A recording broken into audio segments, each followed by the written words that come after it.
Bueno, id pasando, coged sitio que nos vamos otra vez a Francia. ¿Qué tal estáis? ¿Qué música tan bonita nos va a acompañar hoy a este recorrido por el arte egipcio, perdón, en el Museo del Louvre? Espero que os gustase el sucinto por Mesopotamia y que por lo menos os entretuvieseis un ratito en esta cuarentena que ya llevamos pues, más de un mes, ¿no? Aquí encerrados. Uf, vamos a salir todos con unos cuantos kilos de más. Yo ya me estoy poniendo como el escriba este que va a salir ahora en el recorrido que vamos a hacer hoy por las salas del Museo del Louvre.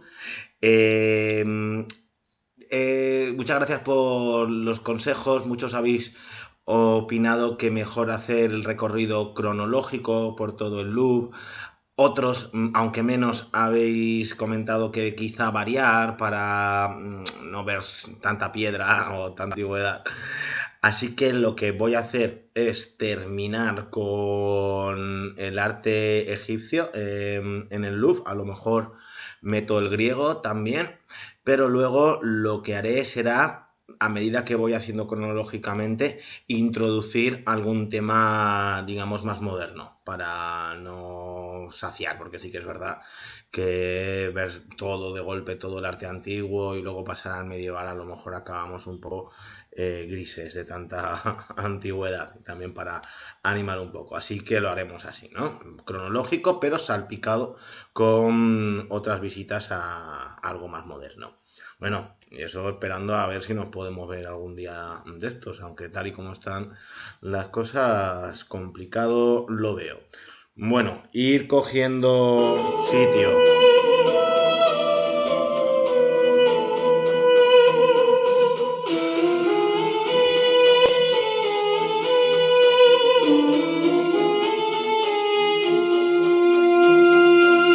Estamos aquí en el Louvre, esta vez por la noche. Nos vamos a meter dentro de esta pirámide. ¿Os acordáis? Hoy, con más sentido que nunca, tiene toda la intención esta pirámide de introducirnos dentro de las entrañas de la historia y de una de las historias y de las entrañas más apetitosas de la humanidad, el arte de Egipto, que voy a tratar de contaros en un poquito menos de una hora, bueno, o lo que se necesite, alrededor y a través de todo el expolio de las obras que los franceses hicieron en su intento por apropiarse del África. Ya hablamos la semana pasada y no lo voy a volver a repetir más que una vez, que todas estas obras provienen del expolio. Es verdad que hay un debate que qué es lo que hubiese ocurrido con estas obras si se hubiesen destruido en sus lugares de orígenes o si se hubiesen mantenido, ¿no? La hipótesis es que ellos habrían acabado destruyéndolas y mejor están conservadas para la ciencia internacional en un museo. Bueno, hay opiniones encontradas. Es cierto, yo soy de la opinión que muchas de estas obras se hubiesen perdido, lamentablemente, pero también es cierto que otras obras han sido expoliadas en países que hoy también gozan de una democracia, con lo cual pues esta es la verdad, es que no sé yo muy bien por qué no se devuelven, pero bueno, ya está ahí abierta la polémica. Nosotros nos vamos a centrar en la historia y en el arte de una de las primeras civilizaciones de la humanidad. Quizá los mesopotámicos fueron los primeros en lanzarse en la aventura de la civilización, pero los egipcios les superaron en calidad, llegando a ser una de las civilizaciones que más se ha extendido a lo largo de la historia de la humanidad, ¿eh? Más de 3.500 años podríamos decir que duró esta civilización. Y bueno, hoy sigue durando Egipto, aunque por supuesto no es lo mismo que fue en estos momentos. En estos momentos en los que la población, como veíamos, estaba empezando a asentarse, estamos en el año 4000 antes de Cristo, y surge cerca de la luna fértil de Mesopotamia, a lo largo de un río, los primeros brotes de una civilización que poco a poco se va asentando alrededor de este río. A 20 kilómetros más allá del Nilo es todo desierto, con lo cual la vida era casi que una suerte en aquella época. ¿Os acordáis que cuando fuimos al arqueológico os recordaba en la metáfora del escarabajo, este escarabajo egipcio que está en amuletos, en ropajes, ¿no? Era un poco la metáfora de cómo ellos se sentían, de privilegiados, como el escarabajo que se encontraba la miguita de pan dentro del desierto. Ellos fueron los privilegiados de encontrarse el Nilo. Por eso Heródoto, el primer historiador de la historia, comentan que es el padre de la historia, se refería a Egipto como eso, un don del Nilo, una suerte del Nilo.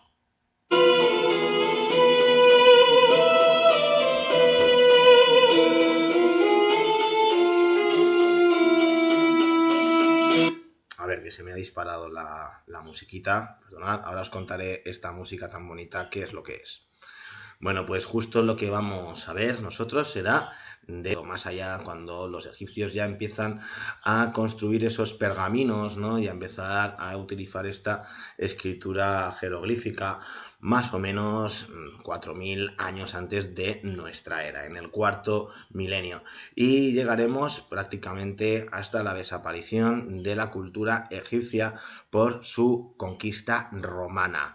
En el siglo IV después de Cristo, la última dinastía de los Ptolomeos cederá a las nuevas modas que llegarán desde Roma y su cultura, sus dioses, todas sus manifestaciones artísticas se verán completamente interferidas por Roma, ya no serán más aquella civilización egipcia. Vamos a recordar, ¿no?, este marco geográfico antes de pasar a ver las obras de arte para situarnos todos en nuestro sitio y para que nos dé mucha envidia de viajar, y seguro que alguno ha estado aquí en Egipto y le traerá muy gratos recuerdos. Bueno, pues como veis, es la mitad del desierto, alrededor del desierto. Bueno, hay una salvedad, el delta del Nilo. Del Nilo es una de las del Cairo, que os lo estoy marcando, más fértil todo Egipto, ¿eh? Es el Bajo Egipto. Cuidado, que aunque parece que en el mapa, y lo está, no es el alto a medida que se van aproximando a el nacimiento del río Nilo. La civilización egipcia es, por tanto, una civilización fluvial. Sin el río no hubiese existido esta civilización. El río, con sus crecidas, depositaba sedimentos en las orillas, el lino, que servía para las fértiles cosechas de Egipto. Fertilísimas, sirvieron de granero al propio Imperio Romano. Por eso no les conquistaron hasta el siglo IV antes de Cristo y después de Cristo, y les dejaron mantener sus tradiciones durante la última dinastía que gobernó allí, la dinastía tolemaica. Como estamos diciendo, su base era principalmente los productos agrarios que sacaban del Nilo, con lo cual pues tendrán importancia todas estas labores realizadas en este apartado. Y como sabemos todos, el que manda allí es el faraón. Después del faraón tendríamos a unos sacerdotes, a una casta sacerdotal, y posteriormente el resto de los ciudadanos, más los esclavos, que eran propiedad también del faraón. No voy a matizar porque para los historiadores egipcios estos esclavos que llamamos nosotros no lo eran, sino que eran asalariados. Bueno, como es un tema bastante complejo de explicar y en mi opinión eran esclavos, aunque recibieran pues, a lo mejor un pequeño sustento, que no lo era. Tampoco no está claro si siempre lo fue así a lo largo de estos 4000 años de historia. Se podrían asemejar como esclavos. Bueno, y también sabemos todos que tenían una religión politeísta. Hablaremos de sus principales dioses, aunque ya los hemos visto en el Museo Arqueológico, los recordaremos. Y por supuesto, es la primera civilización que tiene un mundo de ultratumba. A lo mejor los mesopotámicos también lo tenían, pero no hemos llegado a averiguarlo ni a saber cuál era. Los egipcios se preocuparon muy bien, gracias a su libro de los muertos, como le llamaban a este compendio de pergaminos que recogía todas sus culturas y sobre todo su mundo de ultratumba, el mundo del más allá. Sabemos más o menos cómo podrían pensar ellos que era.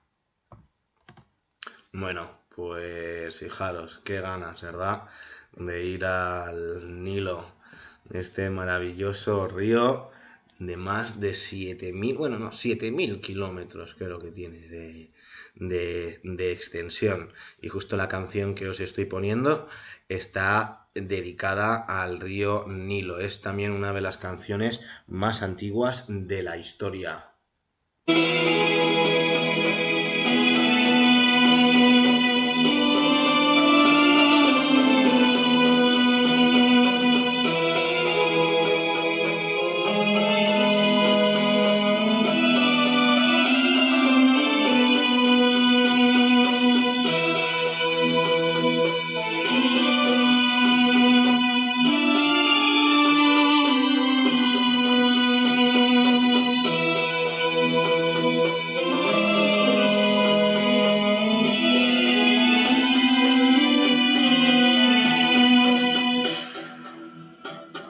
Bueno, qué atardecer. ¿Quién pudiera estar ahí ahora mismo? Bueno, espero que ya con estas imágenes y esta música estéis ya con el cuerpo con ganas de dar un paseo por el Louvre. Bueno, os pongo aquí también un mapita para que veamos el río Nilo y las dos vertientes que tiene el río Nilo, el llamado Nilo Azul, hace en Etiopía, y el otro Nilo, que nacería cerca del lago Victoria, es llamado el Nilo Blanco. Los dos convergen en Sudán y suben hasta Egipto, hasta el Bajo Egipto, como se llamaba en la época de los faraones, hasta el delta del Nilo.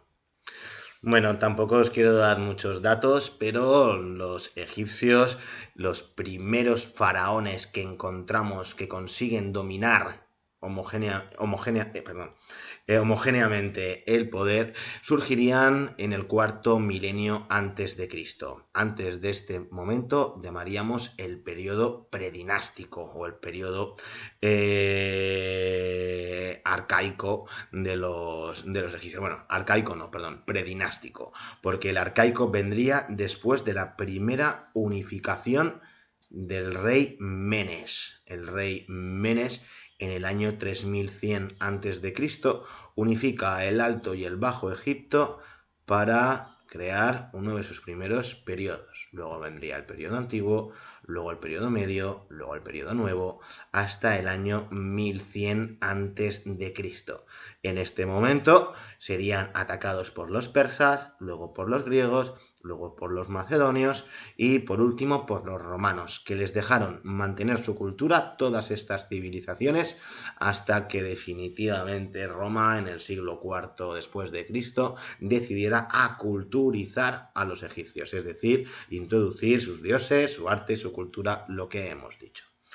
Bueno, y como excepción, porque todas las piezas que traigo hoy son del Louvre, del Museo del Louvre, pero os tengo que poner esta que está en el British por dos cuestiones. Porque vimos una reproducción a principios de curso, no os acordáis que vino a CaixaForum una exposición sobre tesoros del British egipcios y nos hablaban de este primer faraón, el que os acabo de comentar, que en el año 3100 se impuso en el Alto y en el Bajo Egipto, unificando las tierras egipcias. Aquí lo tenemos. Aquí tenemos a este primer faraón, creador de la primera gran dinastía. Bueno, pues lo que estamos viendo en esta paleta de Narmer o del rey Menes es que el faraón ha conseguido destruir a sus enemigos. ¿Gracias a quién? Pues por supuesto a los dioses, porque están con él. Como el dios Horus, que además aquí hurgándole la nariz al Nubio, se apoya en unos papiros, la planta sagrada para los egipcios. Todo esto está atendido por el portasandalias, como lo veis aquí, siempre llevaba estas sandalias, frasquito con aceite para untar el cuerpo del faraón. Siempre aparece en un tamaño más pequeño para demostrar eso, que era mucho menos importante que el faraón, que está unificando a Egipto gracias a que ha hecho presos a sus enemigos, como veis aquí abajo. Custodiando la imagen, la diosa Hathor, siempre relacionada con los toros, con los cuernos, no con los toros, con los cuernos de la fertilidad, como si fuera una vaca.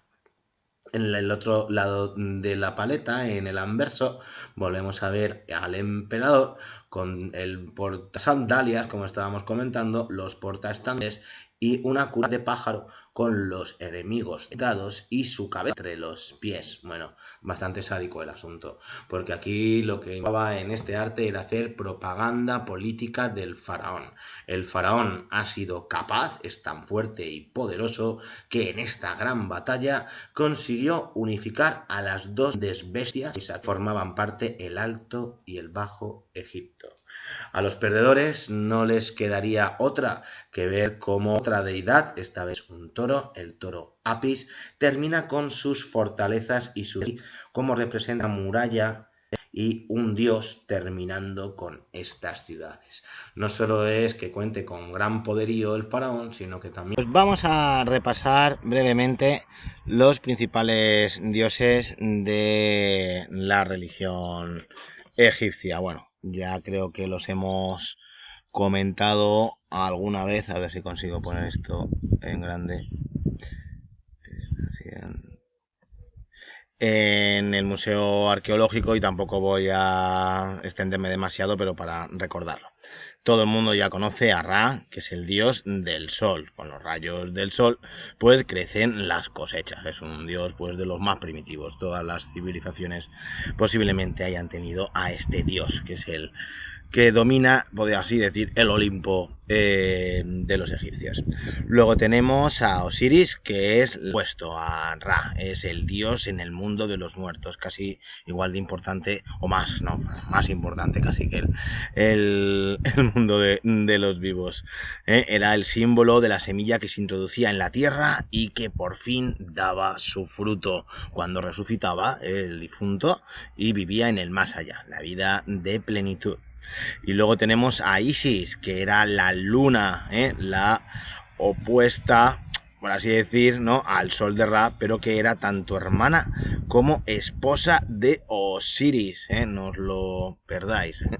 Sí, esto era bastante típico en las dinastías egipcias y, como vemos, vienen de sus dioses casarse entre hermanos. Por ejemplo, Cleopatra, la famosa Cleopatra, ya había enterrado a dos hermanos con los que se había casado antes de liarse con Julio César y Marco Antonio.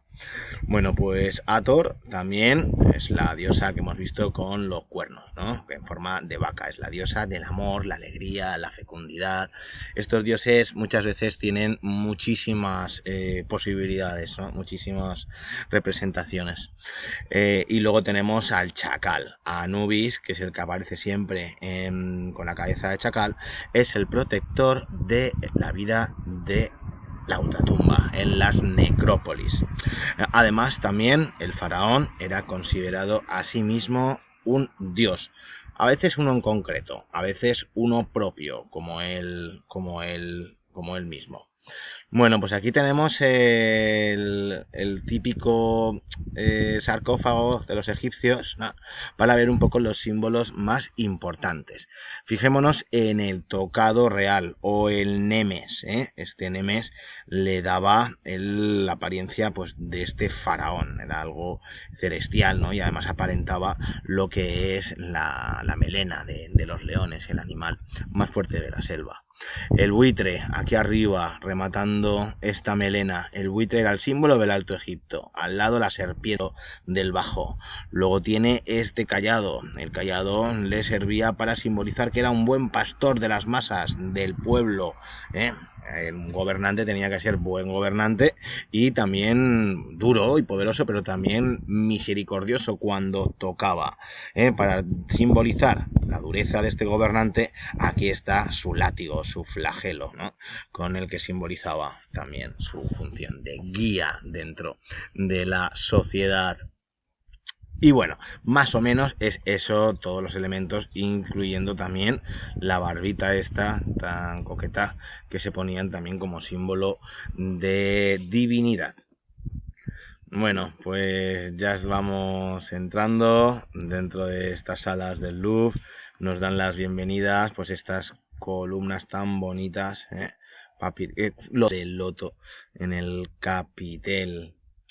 Bueno, pues vamos para adentro, ya veréis qué joyas que tienen en el museo. Vamos a hacerlo cronológicamente, más o menos, Una de las primeras piezas que nos encontramos nada más superar estas bellas columnas es el llamado o la llamada paleta de los cazadores. Bueno, pues ya el nombre nos lo indica todo, ¿verdad? Estos señores, en este caso con arcos, o aquí pues parece una hoz, o hay quien también apunta a una especie de boomerang, quizá algún objeto arrojadizo en esta actividad, ¿no? Que aparece por ahí, o a un conejo que también aparece por aquí. ¿Qué es lo que interpretamos? Que en las primeras escenas, estas todavía un tanto arcaicas, pues únicamente hablan de escenas cotidianas de la corte del faraón. Una cacería supuestamente pues además también real, seguro que tendría algún tipo de propiedades para el propio faraón, vamos, que sería también un ritual, pero todavía no aparecen escenas de ningún calado, ni de batallas como hemos visto en Narmer, o ni de construcciones de nada, ni de dioses, ¿no? Volvemos a ver más figuritas como estas, pues representan a un señor, un hombre, y aquí a una mujer, ¿no? Lo vemos por los pechos, ¿no? O los genitales. Lo mismo, tampoco vemos demasiado desarrollo artístico, los mesopotámicos todavía estaban bastante por delante en la mayoría de las ocasiones, porque luego tenemos otras representaciones, ¿no? Que sí que nos hablan del desarrollo de estos egipcios. Lo más interesante, cómo se adaptan a los materiales empleados. Los dos son marfiles, este de hipopótamo. Y aquí ya llegamos a la primera gran joya que guarda el Museo del Louvre. Fijaros que a pesar de que es más o menos del mismo momento de las piezas que hemos visto antes, esta tiene muchísima más importancia por lo siguiente. No solo porque es un cuchillo maravilloso, fijaros cómo se nota, cómo está tallado aquí a mano esta hoja de sílex y rematada en piedra, en este cuchillo de Gebek el Arak. Vamos a hacer un zoom en esta parte de aquí y a darle la vuelta para entender mejor por qué es tan importante este cuchillo. Fijaros, he hecho el zoom y aquí vamos a interpretar un poco pues lo que estamos viendo. Pues no cambia demasiado lo que estábamos acostumbrados. Señores peleándose, posiblemente es una guerra. Además también, fijaros qué maravilla, en esta guerra pues parece que había también hasta barcos, ¿no? Parece que se presentan en esta parte de aquí. De momento no ha evolucionado demasiado, no hay presencias de dioses, pero ya en esta arcaica empuñadura vamos a ver por el anverso de repente a una especie, pues no sabemos muy bien si es un rey, si es un dios, cómo se inclina la gente a pensar. Acordaros lo que vimos la semana pasada de los príncipes de Judea o los reyes de Mesopotamia, que se hacían todos representar con este faldellín, que lo veíamos también con plumas al principio, con la misma barba, más o menos, y sobre todo con este sombrero, ¿verdad? Esto es lo que nos da la muestra de que los egipcios están aprendiendo arte de los mesopotámicos y están cogiendo las figuras que los mesopotámicos consideraban reyes o líderes de la patria y las están convirtiendo en algo de adoración, lo que podríamos llamar los primeros dioses. Se trata de un que intercede ante estos animales que muy posiblemente un significado simbólico. Otra de las piezas de mayor importancia dentro del Museo del Louvre es esta estela. Bueno, no he encontrado una foto con el pie, pero tenéis que entender que la estela es de 1 metro, ¿no? 1,5 metros. Esto se prolongaría hacia abajo. Solo os he puesto la imagen de la parte de arriba. Aquí ya vemos cómo los egipcios están desarrollando el lenguaje jeroglífico. Esta serpiente formaría luego parte de una de las letras de los jeroglíficos egipcios. Por lo que dicen los especialistas, significa Diet, que es el nombre del faraón que encargó esta estela. Bueno, ya sabéis que de los jeroglíficos se ha dicho de todo. Estos primeros faraones intentaron adaptarse a los dioses del momento, a los dioses más importantes. Uno de los más famosos en este periodo era el dios Horus, porque el dios Horus era el dios protector, el dios de la guerra. Y como es de suponer, si tanto les costó unir el Alto y el Bajo Egipto, cada 2 por 3 tendrían que enfrentarse a guerras para seguir manteniéndolo o que no se les disgregase. Pero también es interesante la raya de este lenguaje jeroglífico que ya podemos ir advirtiendo. Si nos fijamos debajo de la estela, lo que tenemos es una fortaleza, ¿verdad? Aquí podemos ver las columnas estriadas, aquí podemos ver pues los capiteles, el final, fortalezas, ¿no? E incluso aquí arriba pues ya vemos las torres de la fortaleza, 3 fortalezas, 3 torres. Bueno, ya sé que no está muy bien dibujado, pero es que ellos todavía no cuentan ni con las leyes de la perspectiva, ni tampoco quieren meterse en más fregado. Lo que importa es representar que Diyet es el que gobierna la fortaleza, el faraón gobierna la ciudad y gracias al amparo del dios Horus. Para que esto se entendiera, este mensaje de propaganda política, volvemos a lo mismo. Es el dios Horus el que ocupa la parte más importante de esta estela y Diyet y su fortaleza se quedan relegados a un término más pequeño. Incluso fijaros que el artista o los artistas han desplazado la fortaleza del centro a la derecha o a la izquierda, dependiendo de cómo se mire. Es decir, aquí hay menos distancia que de aquí a aquí. Y sin embargo, Horus sí que ocupa el lugar principal. A los mortales sí que se les puede mover, pero al dios Horus tiene que ocupar siempre el lugar más principal. Bueno, pues ha habido un cambio desde las primeras figuritas que hemos encontrado a estas ya mucho más estilizadas. El creciente fértil, Mesopotamia, ya ha comerciado con Egipto y van a seguir una evolución distinta, cada uno de ellos, pero muchas veces con contactos. Uno de los grandes avances de estas figuritas egipcias, como veis, muy parecidas en lo que es el pelo, el tocado, las dos a lo que veíamos en Mesopotamia, este pelo como hecho con bucles, es la intención de naturalizar un poco a los retratados. Fijaros que por primera vez este caballero de aquí, este Sepa, mueve y adelanta un pie. Fijaros la diferencia con Nesa, que no mueve o no adelanta ningún pie. Da sensación de un mayor movimiento, aunque dista mucho de lo que luego veremos. De momento la escultura de los egipcios está basada en esos ojos almendrados, ese rostro tan hierático, ese rostro que no transmite ningún tipo de sentimiento, los brazos pegados al cuerpo, porque es mucho más complicado representar un brazo desplazado del torso y así únicamente tenemos que tallar un poquito más la figurita de madera o de marfil sin tener que abrir ningún hueco entre los huecos, simulando los huecos que quedan entre los brazos y el torso. Esto es el gran avance de los egipcios, la intención de buscar un tenue movimiento. Y no solo eso, porque si hasta el momento hemos estado viendo principalmente representaciones jeroglíficas o de estos últimos dos cortesanos que acabamos de ver, posiblemente no solo cortesanos sino faraones, en el año 2500 empezaremos a hablar de la representación de un importante grupo para los egipcios, los escribas.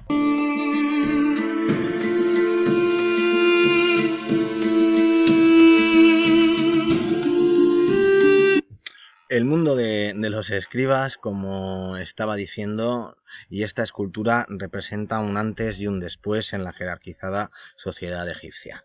Si hasta el momento solo eran los faraones y sus dioses los que se representaban, ahora aparecen estos interesantes personajes, estos escribas que se encargaban tanto de notificar las posesiones del faraón, es decir, eran notarios, como de mantener viva la historia y las tradiciones egipcias. Ellos eran los encargados de redactar esos pergaminos y muy pocos eran los que sabían leer y escribir en aquella época. Así que normalmente ocuparon lugares de gran importancia dentro de la corte.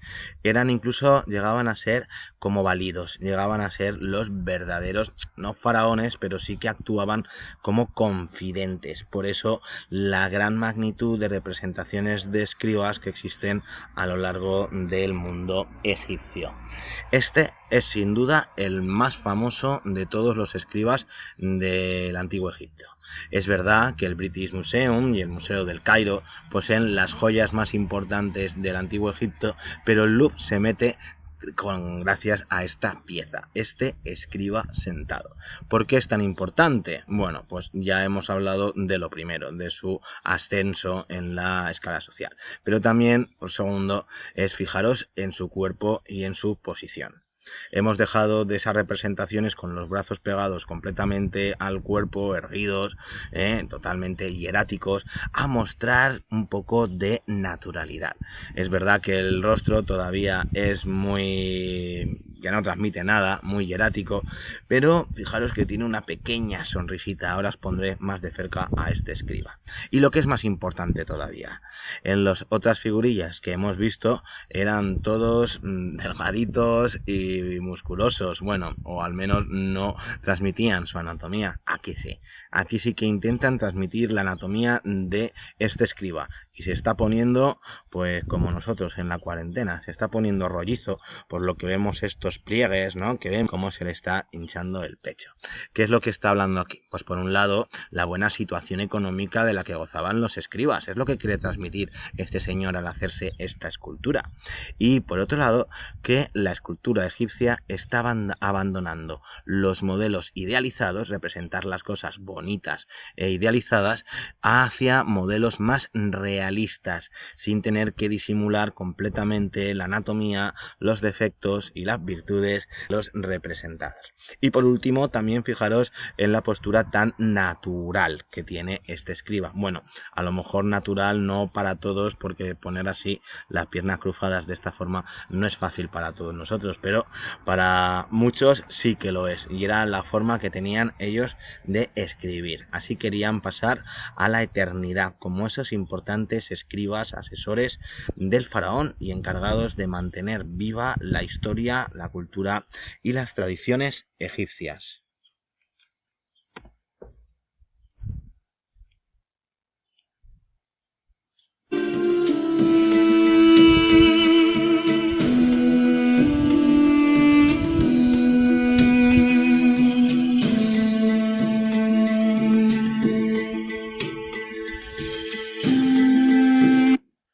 Pues aquí en Saqqara es donde se encontró esta maravillosa escultura del escriba sentado, esta especie de fortaleza que servía de enterramiento a estos primeros faraones, como si fuera un refugio, ¿no? Para que nadie entrase dentro de esta vida que tenía prometida el faraón en el más allá, y por supuesto sus escribas, el escriba y otras figuras de este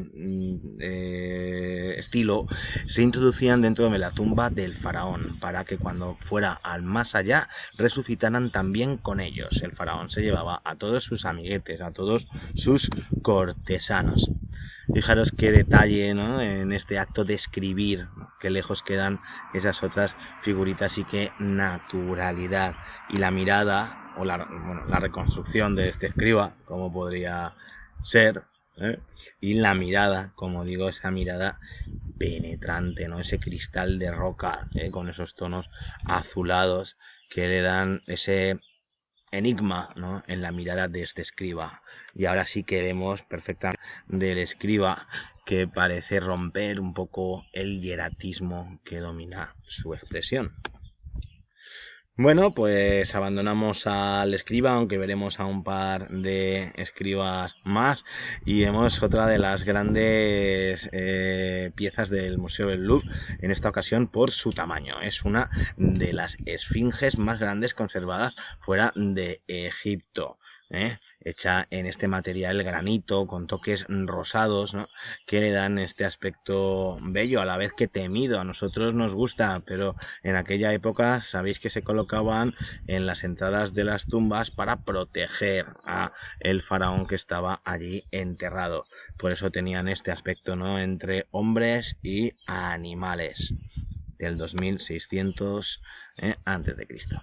Bueno, pues volvemos a ver otros grupos de esculturas más pequeñitas, donde quizá no esté la naturalidad del escriba, por eso se la reconoce tanto a este escriba sentado, pero empezamos a ver, ¿no?, cómo los pasos, ¿no?, que estábamos comentando antes, y él ya empieza a romperse, sobre todo ella, la mujer, pone su brazo sobre el hombre, mostrando algo más que rectitud, sino fidelidad. Empiezan a formarse las primeras esculturas de grupo. Hasta el momento eran todas ellas individuales. Esta también serviría para irse con el faraón a la ultratumba. Este inspector de escribas, que hasta sabemos su nombre porque aparece tallado por detrás en jeroglífico. Otra muestra de que eran personajes que habían conseguido un cierto prestigio dentro de la sociedad egipcia. Bueno, no dejan de aparecer otras representaciones de marfil, como hemos visto al principio, con este niño, pero tiene de original un grito que se lleva a la boca, no sabemos si un poco pues como en señal de o para evidenciar su edad. Bueno, le han llamado siempre la estatua de un niño desnudo. Y luego también tenemos aquí a la de preciosa vasija de alabastro, también lo consiguieron traer. Es importante tener en cuenta que los egipcios no tenían muchos recursos, más que unas cuantas palmeras y mucha agua en el Nilo y mucho grano y mucho trigo, pero eran grandes comerciantes, eran grandes y sofisticados comerciantes, con lo cual conseguían toda la madera que necesitaban para construir las rampas de las pirámides, el alabastro que hiciese falta, el oro que quisieran. Bueno, estaban muy bien situados dentro de la economía del momento y eran muy sofisticados, como digo, reclamaban los bellos perfumes y los nobles aromas, en que hasta incluso tuvieron o pudieron llegar a tener contacto hasta con la cultura china. Estos egipcios no paraban quietos. Bueno, fijaros, ¿no? Otro escriba sentado y la diferencia que hay con el escriba que hemos visto hace un momento, ¿verdad? El sombrero ya, bueno, el peinado parece un sombrero, un casco que le han plantificado aquí. Sí que es verdad que han intentado hacer un poquito los músculos, para nada da la sensación de que está escribiendo o al menos de la forma tan natural con la que escribía el escriba sentado del principio, y las piernas pues prácticamente no están sacadas del bloque al que pertenece esta escultura. Bueno, y aquí vemos los rollos de papiro, ya sabéis, el primer o de los primeros materiales con los que se escribió, porque dicen los chinos que ellos ya escribían en aquella época con otra cosa similar al papiro. Bueno, esta escultura también es muy importante. porque nos está hablando de una de las faraonas más importantes del antiguo Egipto, Hatshepsut, todavía cuando era durante el rey de su padre Amenofis II. Ella se había casado con la mano derecha del faraón Senefer, que era también una especie de válido del faraón, y consiguió llegar a ser faraona, pero lo hemos descubierto hace bastante poco, porque ya sabemos que la historia también ha tenido mucha tendencia a encumbrar siempre a los personajes masculinos, dejándose a los femeninos. El error o la confusión vino porque su hijo, Tutmosis, intentó negar el poder de su madre, a la que se debió de enfrentar en una guerra civil. Y al ganar él, bueno, o más bien cuando murió ella, porque no consiguió ganar Tutmosis, intentó hacer desaparecer a su madre de la historia, rasgando las inscripciones o manipulándolas para que nadie recordara a Hatshepsut. Hace poco tiempo, como decía, se ha descubierto efectivamente y se ha comprobado que fue ella una de las principales faraonas de toda la cultura que gobernaría más o menos en torno al siglo XV antes de Cristo. ¿Os suena Deir el-Bahari? Estas tumbas fueron construidas ni más ni menos que por Hatshepsut. Nos hablan de todo su poderío. Además, también cuentan los especialistas, los egiptólogos, que durante el gobierno de Hatshepsut fue uno de los periodos más pacíficos de toda la historia de Egipto. Es fácil de dar credibilidad a este enunciado, puesto que consiguió crear este vasto enterramiento. Fijaros qué maravilla este enterramiento. Ya se habían quedado un poco atrás, anticuadas las pirámides, y los faraones decidían enterrarse en estas fortalezas llenas de laberintos internos. En una pirámide, por mucho que te escondas la cámara del tesoro, todo el mundo la va a ver de lejos, va a darse cuenta que ahí hay algo grande, que ahí hay algo chulo, y todo el mundo al final la va a poder saquear. El caso es que muy pocas son las tumbas en pirámides que hemos encontrado. También en este tipo de mausoleos como el de Hatshepsut, pero más difícil lo tenían los ladrones. Una, porque se camufla con el paisaje, y dos, porque aquí sí que había un verdadero laberinto de cámaras y de peligros antes de llegar a la cámara del tesoro. Muy pocas, como digo, han conseguido salvarse de los ladrones y del expolio posterior. Algunas de las que se han salvado pues fueron las del hijo, este hijo que intentó borrar el rastro de Hatshepsut, de Tutmosis. Esta es una bonita escultura también, ¿verdad? En el que vuelve a aparecer este personaje, el escriba, ya muerto, pues dominado por uno de los dioses protectores de los egipcios, de los escribas, el dios Thoth, que era uno de los hijos de Horus, pues, del halcón, y se veía siempre representado con forma de este buino. Muy bien hecho. Y llegamos a uno de los periodos más interesantes del antiguo Egipto, durante el gobierno de Amenofis IV, el hijo de Amenofis III, que se cambió el nombre a Akenatón. Algunos ya os suena la historia. Amenofis IV estaba harto de los dioses de Amón. Los dioses de Amón, Amón-Ra, como se llamaba en aquella época el dios Ra, el dios del sol, se habían hecho con el poder. Podríamos hacernos a la idea por la situación medieval en la península ibérica, cuando a lo mejor la iglesia se había hecho con el poder y los monarcas pues cada vez tenían menos poder. Pues Akenatón se molestó con estos monarcas que adoraban al dios Amón y prohibió el panteón de los egipcios.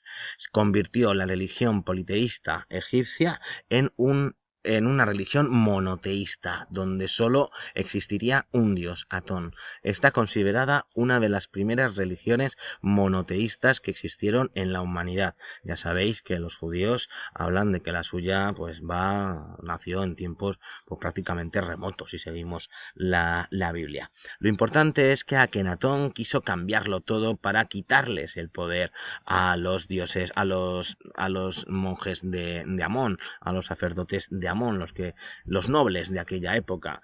Así que cambió hasta el arte. El arte se convirtió en algo completamente nuevo. Fijaros qué formas tan estilizadas las nuevas figurillas que vamos a encontrar en el periodo de Akenatón. Su esposa Nefertiti, famosísimo el busto del Pergamon Museum, no es tan bello este que estamos viendo, pero también se ve el avance del velo que lleva y esta forma, estas caderas que lejos quedan de las representaciones estilo palo que habíamos visto en las figurillas anteriores. Y la cabeza, ¿no?, ya de su padre, que podría ser el instigador de este cambio, ya que los sacerdotes de Amón tampoco le habían dejado hacer nada. Cómo se estiliza con esta forma casi que parece de alien, ¿no?, ¿verdad? Estas que se ponen de moda en el periodo ya de Akenatón. Hay quien dice que también se les deformaba la cabeza desde pequeños para que tuvieran este toque como celestial, como si fueran algo celestial. Bueno, pues no está en el Louvre, pero no podría dejar de traer, ya que la he mencionado, a Nefertiti y esa mirada tan ausente, ¿verdad? No pierde el hieratismo, pero esa frialdad, ese distanciamiento que nos la acercan paradójicamente a la belleza también ideal de nuestros días. Quizá por eso nos gusta tanto, porque se aproxima a lo que podríamos decir una mujer bella, actual. Bueno, pues aquí vemos otra escultura de Amenofis, con lo que os estaba comentando, cómo se ha estilizado todo el lenguaje artístico.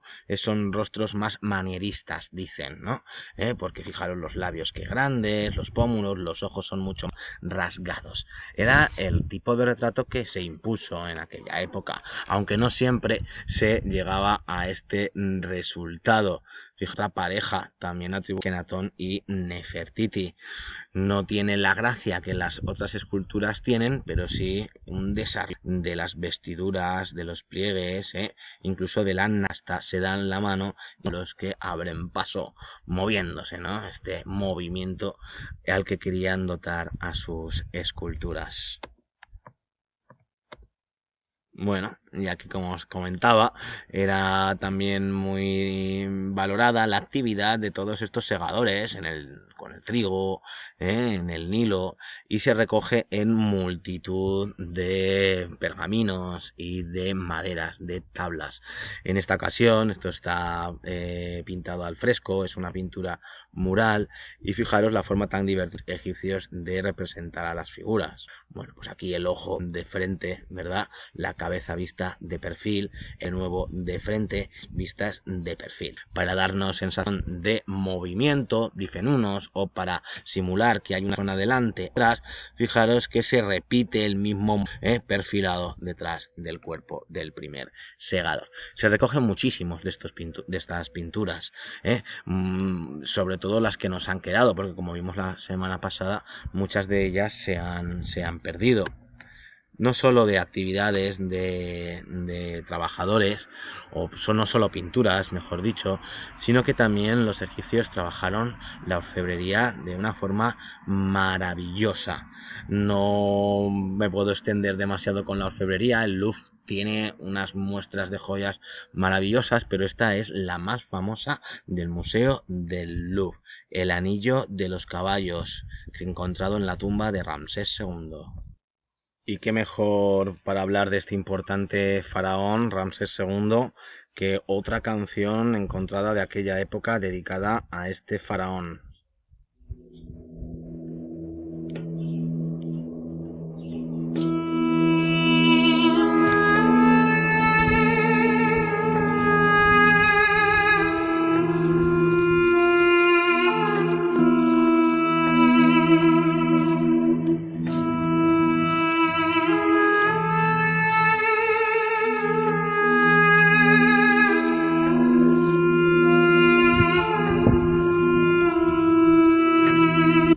Bonita, luego me decís cuál os ha gustado más.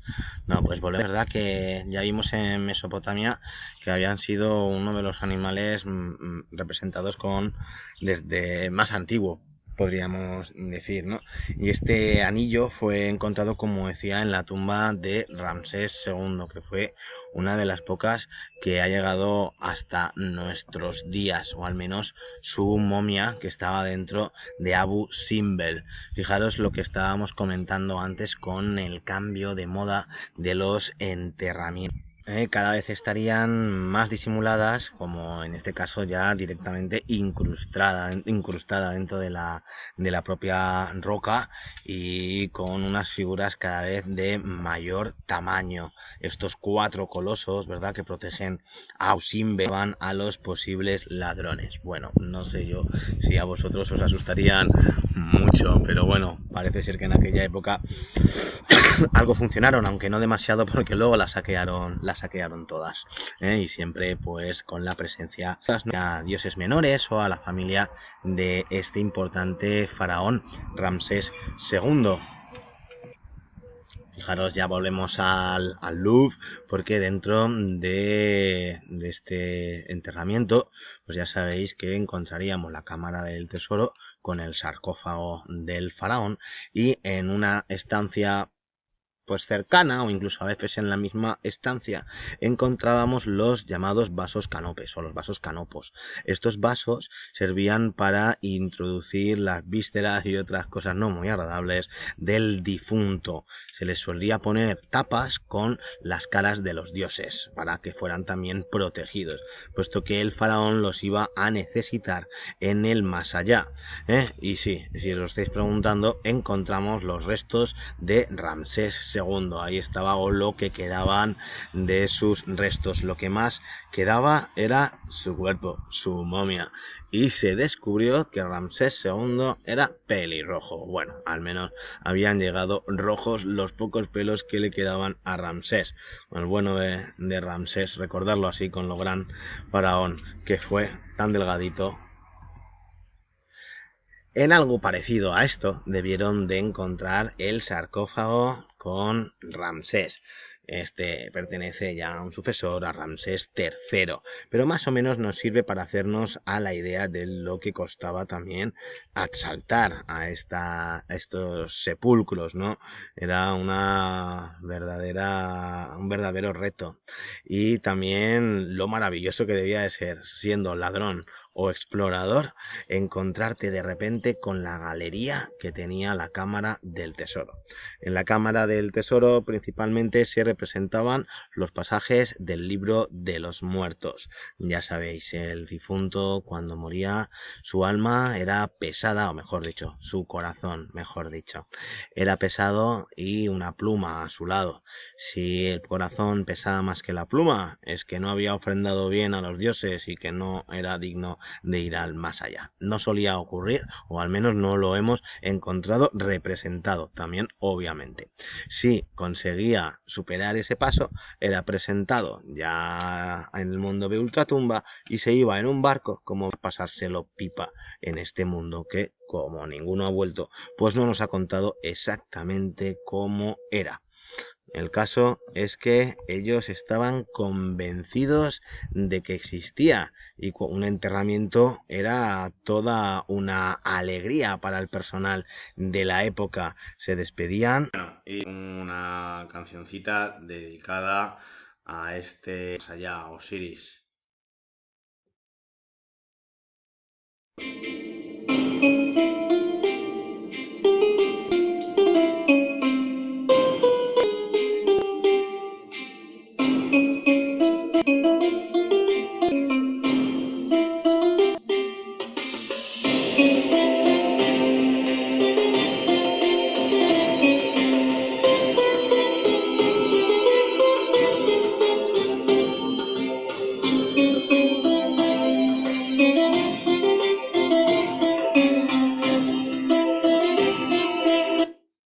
Bonita, ¿verdad?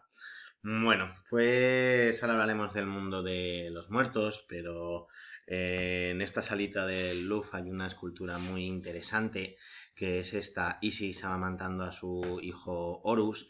Y me parece interesante porque esta escultura explica un poco el porqué de la importancia de la civilización egipcia. ¿Por qué es tan importante para los historiadores y para nosotros estos egipcios y se ha marcado casi como cuna de la humanidad, como también, o de la civilización, también junto con Mesopotamia? Pero a lo mejor Mesopotamia la conoce menos gente, a los sumerios, a los acadios, pero a Egipto lo conoce todo el mundo. Y es porque ellos han sido los que han sustentado, los que han proporcionado las primeras bases para una civilización evolucionada, podríamos decir. Una civilización que contase con una religión evolucionada y con unas representaciones artísticas que hablan del grado de desarrollo de su técnica evolucionadas también. ¿Y por qué esta escultura lo resume? Bueno, pues desde el punto de vista religioso ya sabéis que todas las religiones se han fundamentado en lo que es su apartado más literario, por así decir, en las religiones, o mejor dicho, en los mitos de las otras religiones del pasado.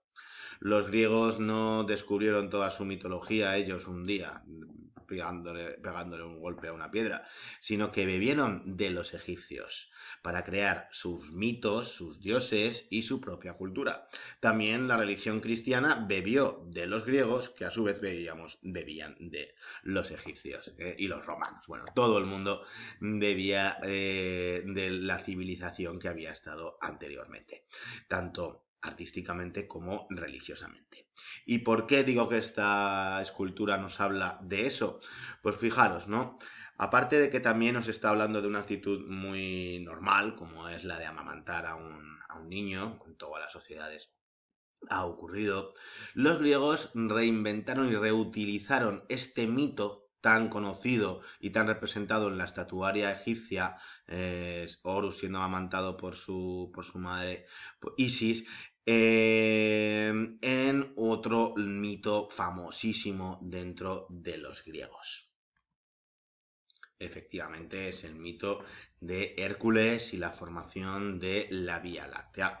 Esta misma postura, ¿no?, de amamantar se convirtió en uno de los principales estereotipos para la representación de este y otros mitos. Los griegos bebieron de este mito a la hora de contarnos la historia de Hércules. Ya sabéis que Hércules era un semidios. Él era un hijo bastardo de Zeus. Ya sabéis que Zeus se la pegaba, era con la primera ninfa que pasaba por ahí. Y no había sido esto una excepción.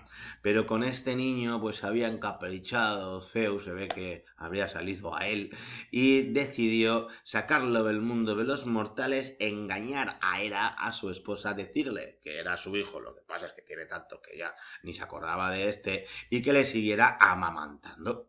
Esto es lo que hizo Hera hasta que un día descubrió, se dio cuenta de que este no era un hijo suyo. Así que rápidamente le apartó de su pecho, como podéis ver en esta escena, y la leche de las ubres de las ubres digo yo, de los pechos de Hera, perdona, formaron la Vía Láctea. Y por eso, aquí lo vemos perfectamente, o aquí ampliado, la Vía Láctea recibe este nombre, la vía de la leche derramada por Hera al descubrir que su hijo no era hijo suyo, sino un hijo bastardo de Zeus, Hércules, y por eso también Hércules llegó a ser semidios por haber sido amamantado por los pechos de Hera.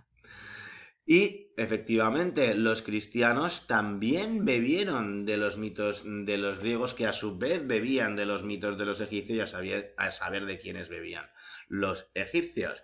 Y en este caso, pues aquí todos bebiendo, como estamos viendo, el niño Jesús es siempre representado en estas vírgenes de la leche tan famosas. A veces amamantando únicamente, otras veces dirigiendo junto con su madre las gotas de leche, que en esta ocasión no forman para los cristianos la Vía Láctea, sino apaciguan el dolor de las almas que están en el purgatorio, quemándose y tentando a la suerte para ir al infierno. Otras veces aparecen sin las almas, únicamente el niño amamantando, o también habréis visto algún cuadro con la Virgen de la Leche, que le sale la leche del pecho y acaba en la boca pues de algún santo o patrón, pues dependiendo de quién, de cuándo se haya pintado esta escena. Pero lo importante, cómo los egipcios fueron los primeros en evolucionar, o de los primeros que nosotros sepamos, en evolucionar su religión y su cultura. Las religiones hasta el momento eran animistas, únicamente se basaban en la naturaleza. Llueve, me mojo, vale, pues la diosa de la lluvia y ya está. Los egipcios empiezan a darle un relato. Los griegos perfeccionan este relato y los cristianos consiguen depurar el relato de los griegos y crear una religión quizá más compleja, no estoy diciendo ni mejor ni peor, pero más compleja que la de los griegos. Es interesante también en este mismo contexto, ¿no?, que hablaremos ahora, la visión que tenían estos egipcios o los griegos y los cristianos de sus dioses. ¿Vosotros os imagináis que en la religión cristiana hubiese un dios que es un gato? Bueno, es complicado. Ahora hablaremos de esto, ¿no? Pero os quería presentar a uno de los dioses que más gracia me hacen, que a mí me encantan los gatos, y por lo visto de Egipto les tenían verdadero amor a los gatos. Hay historiadores que dicen que les tenían más miedo que amor, y hay otros historiadores que dicen que les tenían muchísimo más amor que miedo.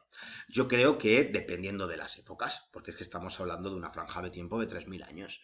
Entonces habrá algún momento en el que sí que se les tendría como animales protectores y otros en los que se les viera como animales pues un tanto que dan miedito.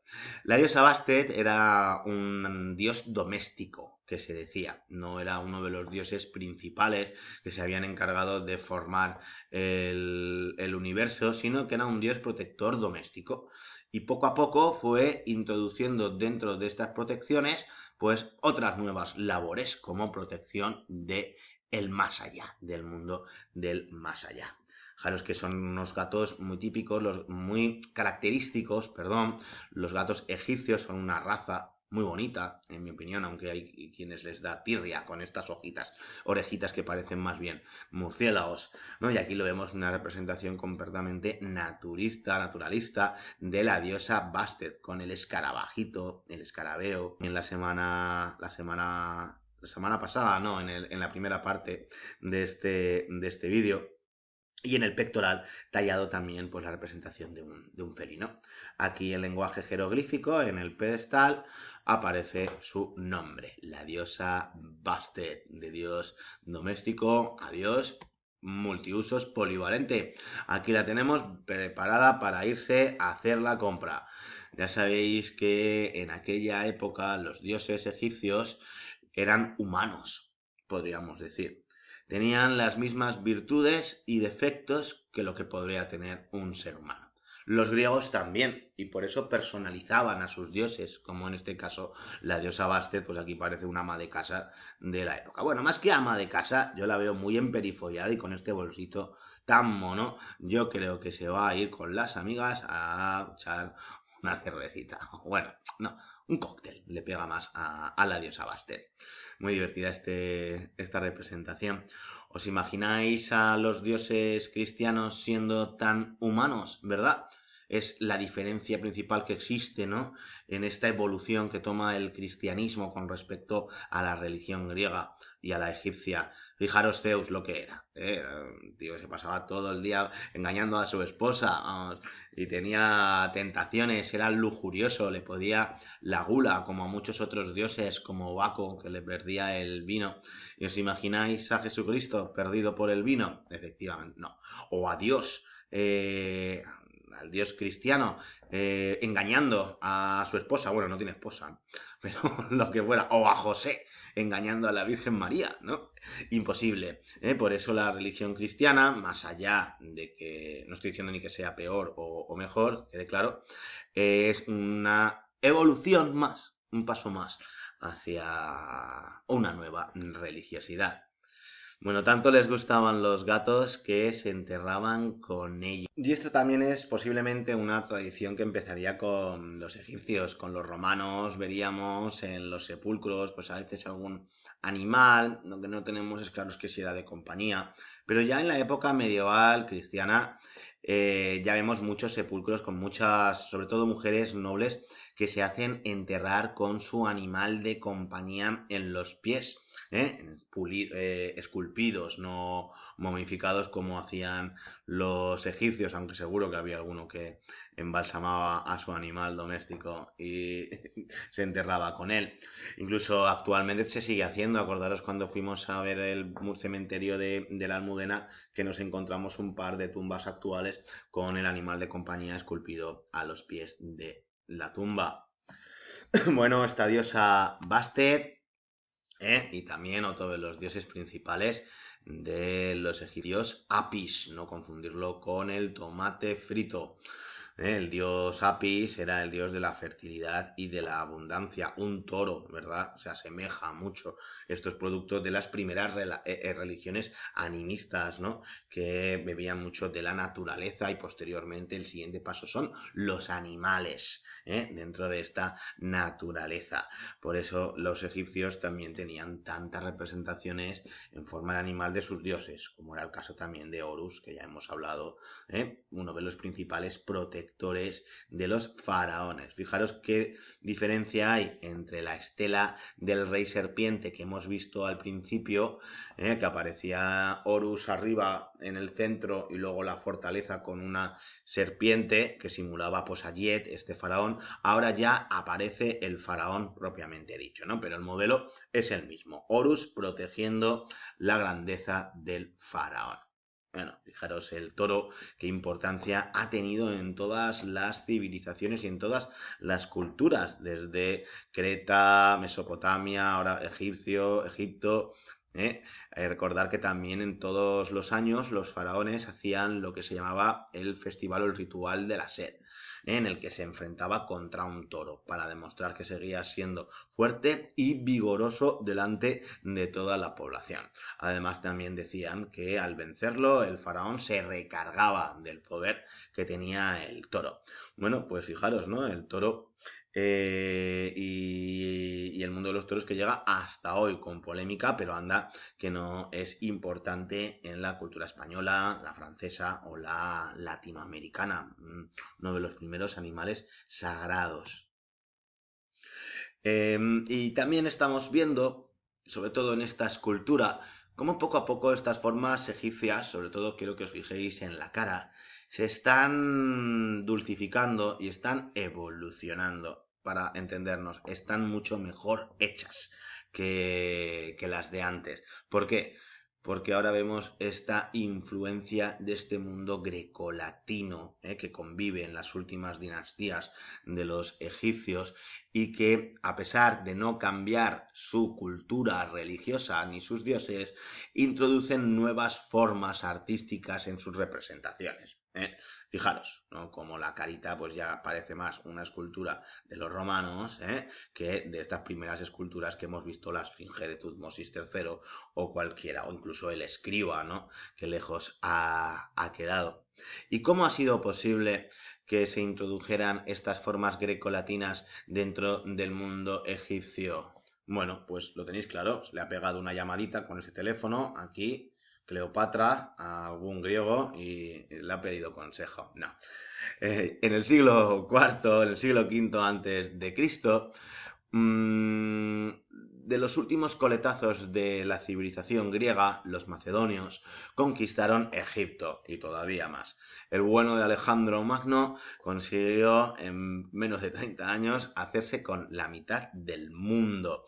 Entre esas conquistas también estuvo Egipto. Allí dejó a uno de sus principales lugartenientes, a Ptolomeo, que se había creado con toda la pompa de la última Grecia y la primera Roma que estaba floreciendo ahora.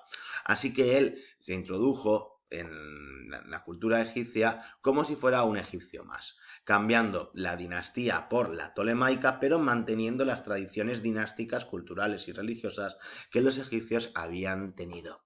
Eso sí, no se pudo resistir a perfeccionar las caras y el tratamiento artístico que daban los escultores egipcios a estas representaciones de sus dioses. Así se introdujeron las formas más dulcificadas, las formas quizá más elaboradas de todo este mundo grecolatino con los Ptolomeos. Repito, las últimas dinastías que gobernaron en Egipto. La última, Cleopatra VII, la más famosa, la que conocemos todos. No me digáis, ¿no?, que no ha ganado en esta representación ya más tardía, tolemaica, en estas dinastías tolemaicas, más naturalismo, muchísima más sensación de realidad que lo que veíamos anteriormente.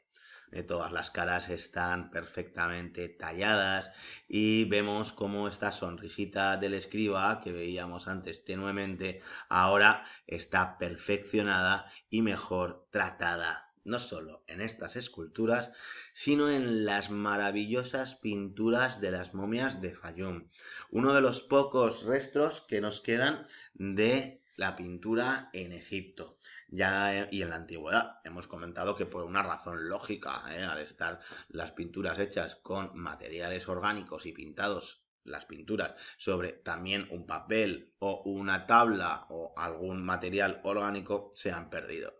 Estas son todas tablas donde vemos por un lado la influencia que comentábamos del mundo grecolatino que han traído los ptolemaicos, así como el alto grado de desarrollo que se tiene en la pintura y en este momento en Egipto.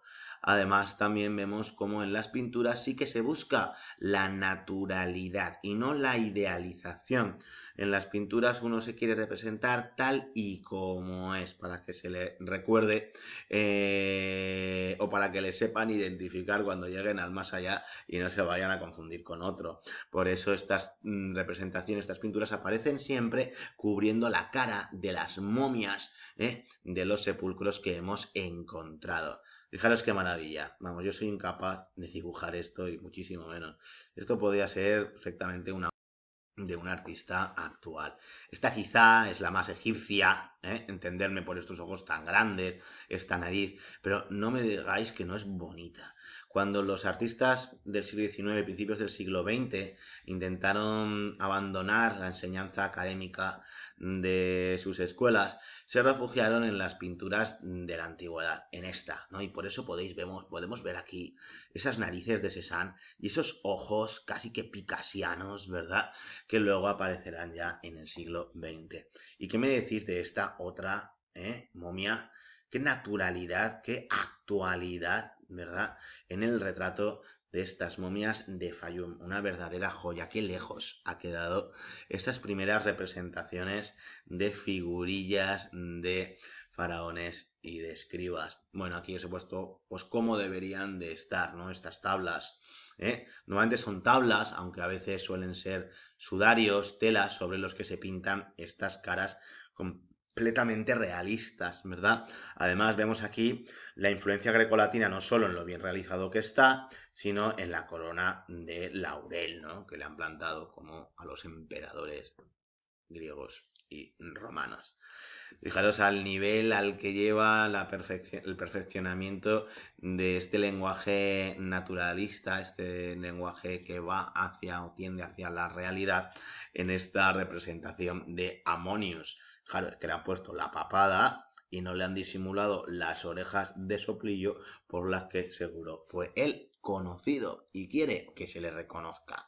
Por un lado, las grandezas que hizo, esas en sus esculturas y lo guapo que era, aunque no lo fuera, y por otro lado cómo él fue en la realidad en estas pinturas. Está muy de moda o se habla siempre, ¿no?, de la historia y de la infrahistoria. La historia que cuentan los historiadores y la infrahistoria, la historia que habla más de cómo vivieron esos personajes que no salen en la historia de los historiadores. Bueno, y ya vamos a ir despidiéndonos con estas maravillosas pinturas, hablando un poco más de este mundo de los muertos, ¿no? De los egipcios, este mundo en el más allá que se introducía o uno llegaba a él después de haber honrado en vida suficiente a los dioses. ¿Quiénes podían honrar en vida suficiente a los dioses y darles regalos? Los faraones. Con lo cual pocos entraban en este mundo del más allá y todos se disputaban por tener un hueco y una plaza en la corte de estos faraones que se enterraban en pirámides, mausoleos, como estamos viendo, incluso metidos dentro de grandes montañas.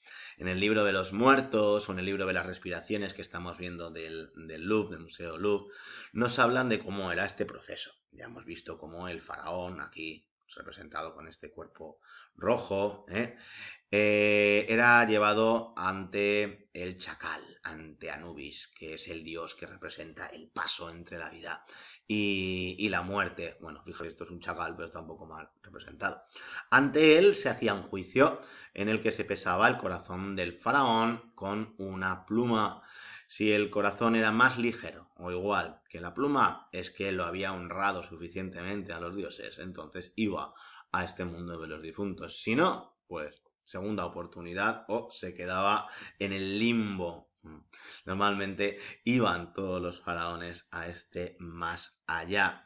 Una vez superado este trámite, pues hay bastantes variaciones sobre lo que ocurría. En unas ocasiones se veía una barca y en la barca el faraón acompañado por toda su corte, como pululando por este universo al que iba a pertenecer. Os lo he puesto, os lo he marcado en el sepulcro que hemos visto anteriormente. O también pues empezaba a integrarse y a formar parte de las deidades egipcias. De esta forma no desaparecería nunca el faraón, porque cuando se honrara a Osiris, se honraría de esta forma también al faraón. Me explico. Aquí aparece el difunto, de nuevo el chacal, Anubis, y de nuevo aquí volvemos a ver al difunto, esta vez representado como si fuese Osiris. De esta forma el faraón, el difunto, pasaba a ser parte de Osiris y se le adoraba de la misma forma que se le adoraba a Osiris. ¿Y qué me decís? ¿Qué me decís de este maravilloso retrato de Antinoe? También muy cercano a la actualidad, como digo, también relacionado al mundo de los muertos, el mundo del más allá. Y para concluir, una recomendación para completar esta sesión es la película de Tierra de Faraones. En esta película nos hablan de Keops, el que se empeñó en construir la pirámide más alta, y en los rituales que tenían para enterrarse. Bueno, aunque hay bastante ficción, es interesante ver cómo muchos se apremian para formar parte de este séquito de los elegidos del faraón y entrar dentro de estas pirámides para cruzar al más allá en esa barca que a saber bien dónde llevan. Está muy bien tratada la película en Tierra de Faraones y espero que os guste. Como espero que os haya gustado este recorrido sin movernos, sin salir de casa, no solo por el Louvre, sino también por Egipto. Quién sabe si a lo mejor tenemos la suerte de ir pronto a Egipto, que yo la verdad me conformo con salir al pueblo al lado, ya con irme incluso a otro barrio que no sea el mío, ya me considero un privilegiado. Parece que nos queda poco, el último apretón, vamos a aguantar y nada, espero que estéis todos muy bien. Os voy a poner para terminar un par de temas. Vamos a terminar de escuchar el dedicado a Osiris, que es muy bonito, y luego saldrá el dedicado a Anubis, al chacal, para dejarlo así con este toque, pues un poco, no siniestro, pero de miedo, ¿no? Que da también el mundo Egipto, quizá porque es todavía un gran desconocido. Hasta pronto, cuidaros mucho.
Esta es la dedicada a Anubis, al chacal.